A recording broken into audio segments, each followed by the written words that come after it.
Donc bonjour les élèves de première, donc voilà, j'ai toujours mon immobilisateur de clavicule, ça commence à se recoller, donc je vais bientôt revenir parmi vous normalement. Donc ici, on a l'activité numéro 33 et pas 43, il y a une petite erreur ici, où l'idée c'est de comprendre un petit peu qu'est-ce que c'est que l'immunité adaptative spécifique, un premier exercice là-dessus. Donc, vous avez vu l'immunité innée, d'accord, qui est la réaction inflammatoire. Cette réaction inflammatoire, elle existe chez tous les êtres vivants, d'une certaine manière ou d'une autre. Par contre, la réaction innée, qui est spécifique à un microbe, par exemple, si je suis attaqué par la grippe, je vais avoir une réaction spécifique. Si je suis attaqué par le Covid, une autre réaction spécifique.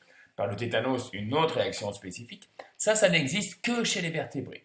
Donc l'idée dans cette partie, c'est de bien comprendre comment fonctionne l'immunité spécifique, adaptative, que possèdent les vertébrés et que ne possèdent pas tous les autres êtres vivants de la planète. D'accord? Donc on va prendre l'exemple du Covid, hein, cette épée je l'ai fait en plein Covid.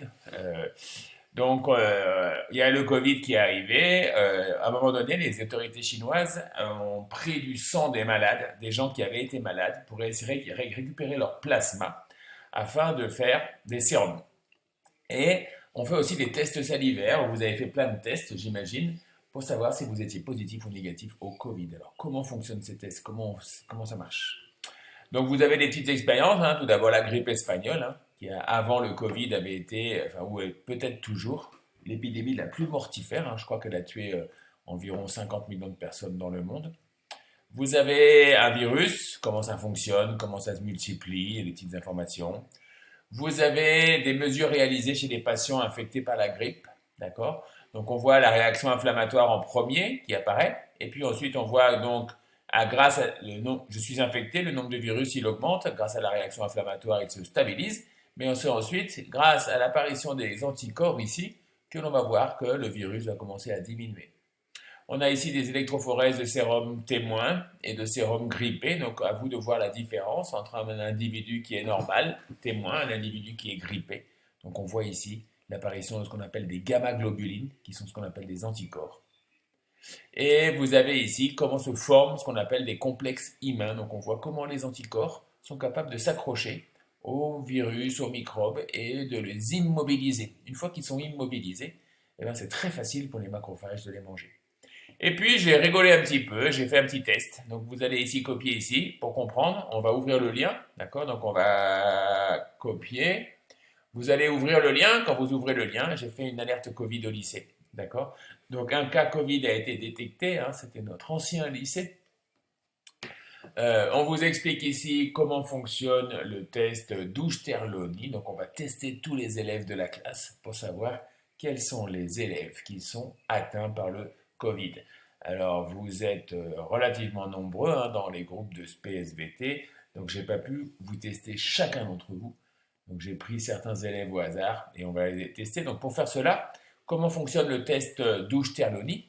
Eh ben, on va mettre ici au centre, par exemple, nous allons à un puits central, on va mettre le sérum à tester. Donc, j'ai une personne, je sais qu'elle est malade, je ne sais pas quel microbe elle a, je lui mets un sérum à tester. Et puis ici, je vais mettre des sérums d'autres individus avec des anticorps contre certains microbes. Donc, par exemple, anti-grippe, ici, anti-tétanos, anti-choléra et anti-sida. D'accord? Quand je mets le sérum de la personne, ce sérum-là, il va diffuser dans toutes les directions. Pareil pour ceux-ci, il diffuse dans toutes les directions. Et si un sérum rencontre les anticorps d'un autre sérum, ils vont ici, il va y avoir une précipitation, hein, il va y avoir formation de complexes humains, et on va voir apparaître ce qu'on appelle un arc de précipitation. Donc je sais que dans ce sérum-là, j'ai l'antigène qui a réagi avec des anticorps ici. D'accord? Donc voilà en gros le principe de ce sérum Douche-Terloni. Après, on peut le faire varier, on peut mettre différentes choses, on peut réfléchir pour le faire varier, et c'est ce que je vais vous demander. Donc ici, vous allez faire le protocole, hein, comme si vous le faisiez en classe.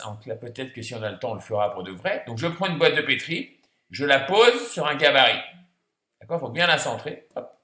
Quand je l'ai posée sur le gabarit, je vais prendre une petite aiguille lancéolée et je vais faire mes 6 petits trous. Un, 2, 3, 4, 5, 6. Quand j'ai fait mes 6 petits trous, je vais aller à la page suivante.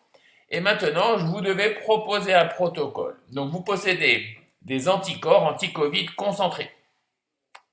Et on veut tester 5 élèves de la classe. Donc, propose un protocole inspiré du protocole d'Ouchterlony.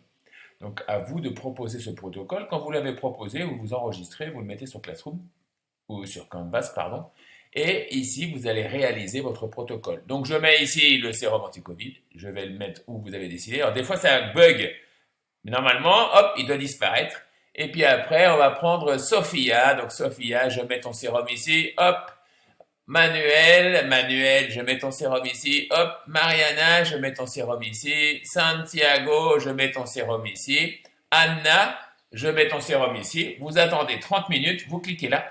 Vous aurez les résultats et vous pourrez conclure. Donc, je ne vais pas vous le montrer tout de suite. Mais voilà en gros l'idée de ce TP. Donc, comprendre un petit peu qu'est-ce que c'est qu'un anticorps, comment ça fonctionne et comment il réagit. Et grâce aux anticorps, comment on peut faire des tests pour déceler, par exemple, la présence du Covid. Mais c'est le même principe pour les tests de grossesse. C'est le même principe pour un grand nombre de tests qui nous permettent de savoir si oui ou non nous possédons dans notre sang, dans nos urines, telle ou telle molécule. Vous remercions de m'avoir écouté.